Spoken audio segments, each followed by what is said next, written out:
NAB کی کارکردگی، NAB افسران کی صلاحیت اور ان کی اہلیت پر سپریم کورٹ کے ریمارکس اور فیصلے مسلسل سامنے آ رہے ہیں، اور آج بھی سپریم کورٹ نے ڈی جی نیب عرفان منگی کی تقرری اور اہلیت پر سوالات اٹھائے اور اٹارنی جنرل کو نوٹس جاری کرتے ہوئے نیب کی تمام ڈی جیز کی تقرریاں سے متعلق تفصیلات طلب کر لی ہیں۔ سپریم کورٹ نے چیئرمین نیب کے افسران کی بھرتی کے اختیار کا بھی نوٹس لے لیا ہے۔ سپریم کورٹ میں جسٹس مشیر عالم اور جسٹس قاضی فائز عیسیٰ پر مشتمل 2 رکنی بینچ نے خود کو نیب افسر ظاہر کر کے فراڈ کرنے والے ملزم کی ضمانت کی درخواست پر سماعت دوران سماعت جسٹس قاضی فائز عیسیٰ نے کہا کہ ملزم محمد ندیم نے M D P S O کو ڈی جی نیب بن کر کال کر دی۔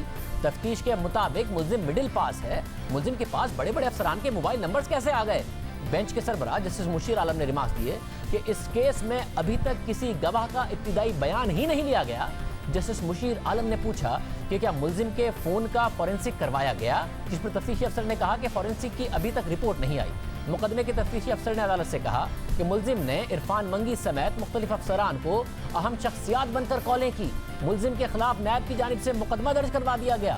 سماعت کے دوران جسٹس قاضی فائز عیسیٰ نے سوال کیا کہ اگر عرفان منگی کو کال کی تھی تو ان کا بیان کیوں ریکارڈ نہیں کیا گیا؟ یہ دوران سماعت کیے گئے کچھ سوالات تھے جس کا جواب عدالت کو نہیں ملا، جس پر عدالت نے برہمی کا اظہار کیا اور اس موقع پر جسٹس قاضی فائز عیسیٰ نے D G NAB Rawalpindi Irfan Mangi کو مخاطب کرتے ہوئے پوچھا کہ عرفان منگی صاحب، آپ کی تعلیم اور تنخواہ کیا ہے؟ اس پر ڈی جی نیب نے جواب دیا کہ میں انجینئر ہوں اور میری تنخواہ 4,20,000 روپے ہے۔ جسٹس قاضی فائز عیسیٰ نے پھر پوچھا کہ کیا آپ فوجداری معاملات کا تجربہ رکھتے ہیں؟ اس پر عرفان منگی نے جواب دیا کہ میرا فوجداری مقدمات کا کوئی تجربہ نہیں ہے۔ اس پر جسٹس فائز عیسیٰ نے برہمی کا اظہار کرتے ہوئے کہا کہ ایک انجینئر نیب کے اتنے بڑے عہدے پر کیسے بیٹھا ہوا ہے، نیب کیسے کام کر رہا ہے، چیئرمین نیب کس قانون کے تحت بھرتیاں کرتے ہیں، عرفان منگی کس کی سفارش پر نیب میں گھس آئے ہیں۔ جسٹس قاضی فائز عیسیٰ نے کہا کہ اب چیئرمین نیب جج نہیں، انہیں ہم عدالت میں بلا سکتے ہیں۔ جسٹس قاضی فائز عیسیٰ نے مزید کہا کہ نیب افسران کی نااہلی کی وجہ سے لوگ جیلوں میں سڑ رہے ہیں، لوگوں کو ڈرانے کے لیے نیب کا نام ہی کافی ہے۔ لگتا ہے ہمیں نیب کے لیے قانون کی کلاسز لگانا پڑیں گی۔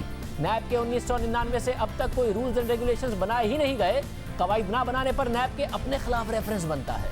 جسٹس فائز عیسیٰ نے ریمارک دیے کہ مارشل لاء میں قانون کی دھجیاں اڑائی جاتی ہیں، ہمیں اللہ سے زیادہ ایک ڈکٹیٹر کا خوف ہوتا ہے۔ مارشل لاء سے بہتر ہے دوبارہ انگریزوں کو حکومت دے دی جائے۔ ملک کو 2 حصوں میں تقسیم کر دیا گیا، ہر بندہ کرسی پر بیٹھ کر اپنا ایجنڈا چلا رہا ہے۔ نیب جس معاملے میں چاہتا ہے گھس جاتا ہے۔ بار بار مواقع دیے مگر نیب کے غیر قانونی کام جاری ہیں۔ اس موقع پر جسٹس مشیر عالم نے ریمارک دیے کہ ہم سب ریاست کے ملازم ہیں، ہم سب نے مل کر قانون کی عملداری میں حائل قوتوں کا مقابلہ کرنا ہے۔ جس کے بعد عدالت نے ملزم محمد ندیم کی ضمانت منظور کرتے ہوئے کیس کی سماعت کو غیر معینہ مدت تک کے لیے ملتوی کر دیا۔ عدالتیں بار بار اس سے پہلے بھی نیب کی کارکردگی پر سوال اٹھاتی رہی ہیں متعدد فیصلوں میں اور متعدد سماعتوں میں۔ پروگرام میں ایک بریک شامل کرتے ہیں، ایک اور اہم خبر کی تفصیلات آپ کو بتائیں گے۔